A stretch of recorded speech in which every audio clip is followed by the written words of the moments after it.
Take me in, Casey, to the mindset. Hello, beautiful people. We are resuming and welcome.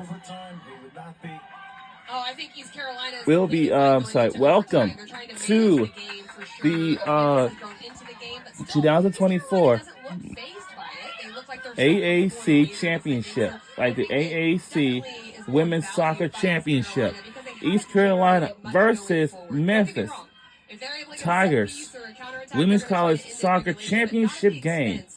And we're live at the primary soccer complex in Lakewood, Florida.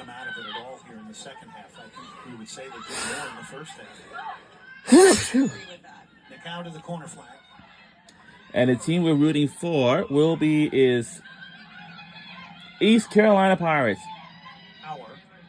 Who has really been the one who's tried to really drive it forward at times here. I mean, they're doubling her up all the time. Let's go back down to Maria. Well, Brooks Monaghan talked to me about the pressure on this Memphis team, and he said, look, it's what we like to have. We accept this pressure, and we really want to make sure that we're just looking at this like any other game. We want to play championship soccer and not play to our opponent's ability. The cow just got to the end line there. That was a dangerous moment for a second there. You thought she was going to get her head up and slip somebody in, but it ultimately goes out, and it's possession now for East Carolina.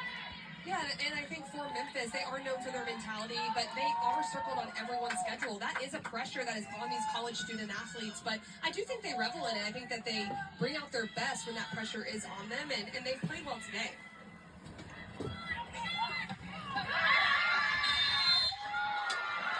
Going to be a free kick here from Memphis.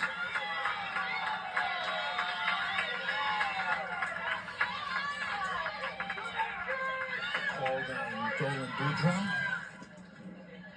It's a good battle right here with Sato and Dolan Boudreaux there, and just looked like a little bit of an elbow might have gone into her arm, and Sato gets the foul called. Having to take the set piece, asking for a little bit of movement here. Not getting a whole lot. So she's going to play this one in towards the box. Second ball, Henderson is there to win it back from Memphis now. This is Seto. Gets it out wide, Amber Hayes. Hayes will get a cross into the back post, and it's English. It's always English in the air today here. Really well read on this service, because that's a very dangerous ball by Hayes. I like the idea from her to get that to the back post area, and Ashley Henderson was the one that was in and around it. We already know she can score goals with her head, so incredibly important that English just comes out with a lot of confidence.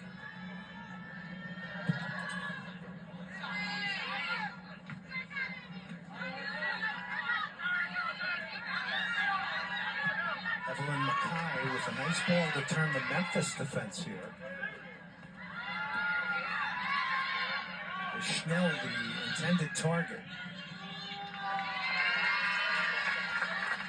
He's been pretty quiet here today based on their tactics, but we did see her rise to the occasion in the semis.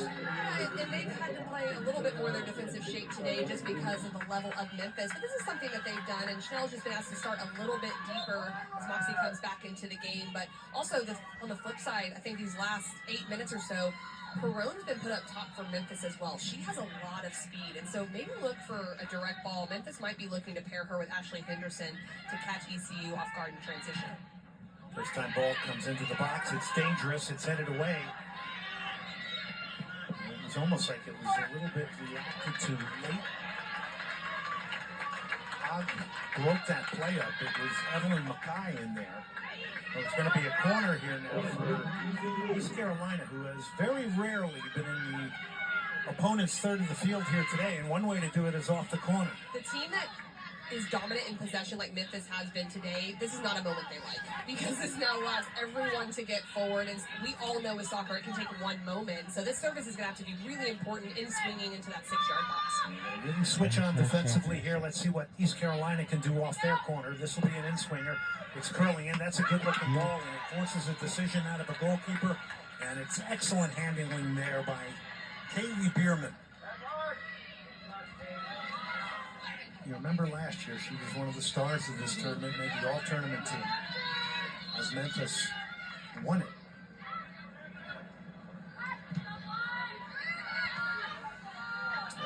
context of history, East Carolina wins this year today. Somehow finds a way to win the conference tournament. This would go down as a historic win, not only for their program, but it would also go down as an upset. Oh, absolutely.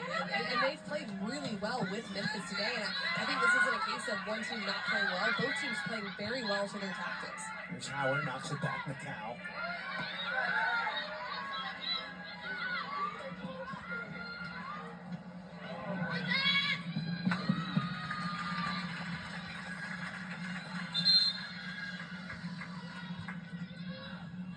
Apologies, that last corner was won by Erica Roberts. Gallo will come back in the game for Memphis now. Under 7 minutes left.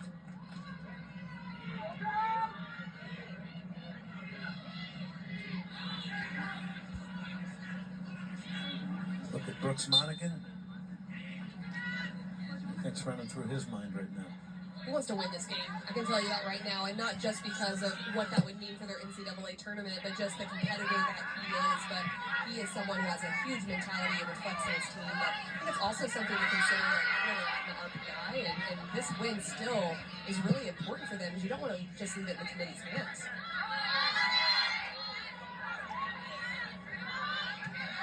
In this moment last year, they defeated SMU in the title game after beating UAB in Charlotte. You remember Maya Jones having an exceptional tournament in Memphis.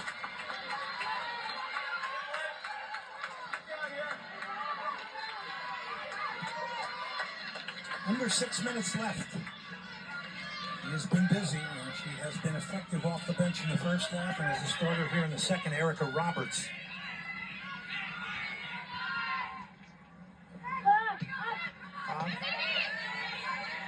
Again, cutting it out is Annabelle Abbott. We haven't mentioned Annabelle Abbott and Sierra Lowry a lot today, but they really have done a nice job in the middle here, cutting off passing lanes. Their role's been incredibly essential to the way this East Carolina team is playing. You actually don't want them to be overly aggressive and stepping forward. You just want them to intercept. Roberts got it back. Getting into the middle now is Moxie.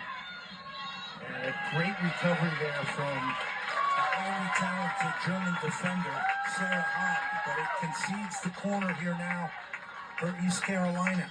Another chance to load up the box. We were just talking about the consistency and composure of Annabelle Abbott and Sierra Lowry on the sixes. That allows players like Erica Roberts and Moxie to press and be really aggressive, and they were rewarded when they did that with this corner kick.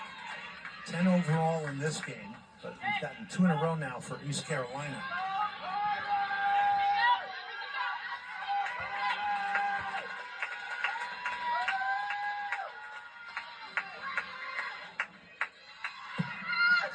And it comes. Parried over the top, taking no chances, is Bierman. It'll be another corner now for East Carolina and the Pirates. This is incredibly hard to deal with, so give Bierman credit because it's floated up with the wind. It's a really hard one that Biera puts in there, and they're rewarded with a second, but Bierman has to go up and just touch it over. It looks like a little help from the crossbar as well, just making sure that does not dip in over the line. Well, we were down on the field before the game, and there was a nice little breeze down there. Could affect some of the delivery. Under 4 minutes left in this one. Will be an in-swinger. Zonal marking here inside the 6-yard box from Memphis. They've got to attack this. They do.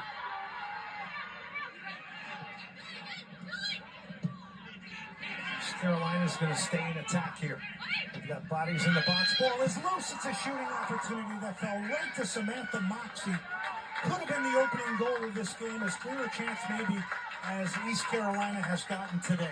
And the initial service on the recycle from Abbott didn't really go anywhere dangerous, but knocking it down was Fazzackerly, and Moxie comes over, but the ball's bouncing up when she hits it instead of letting it drop so she can get it on frame. What an opportunity.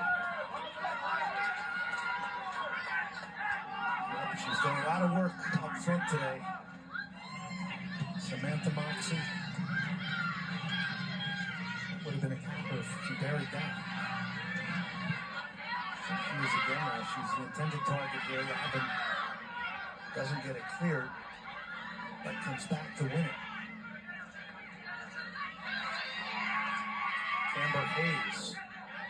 Good ball. Now, let's see. They pulled one of the center backs out of there. Let's see what Memphis can do. Can they get players in the box? Henderson is in there.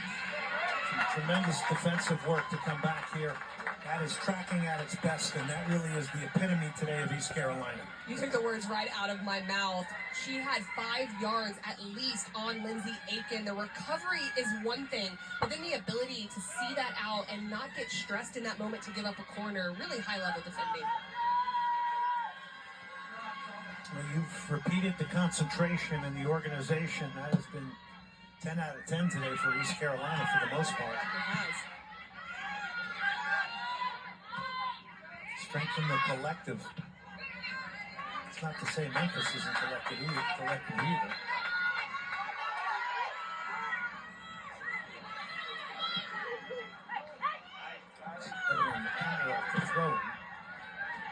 Doesn't work out. That's a good point about Memphis. They played really well. It just shows how hard it is to break down a defensive block that's really strategic and really compact. Yeah, there's a lot of ways you can look at this game. I mean, they're the ones really having to your point, break down a deep defending team. You said it.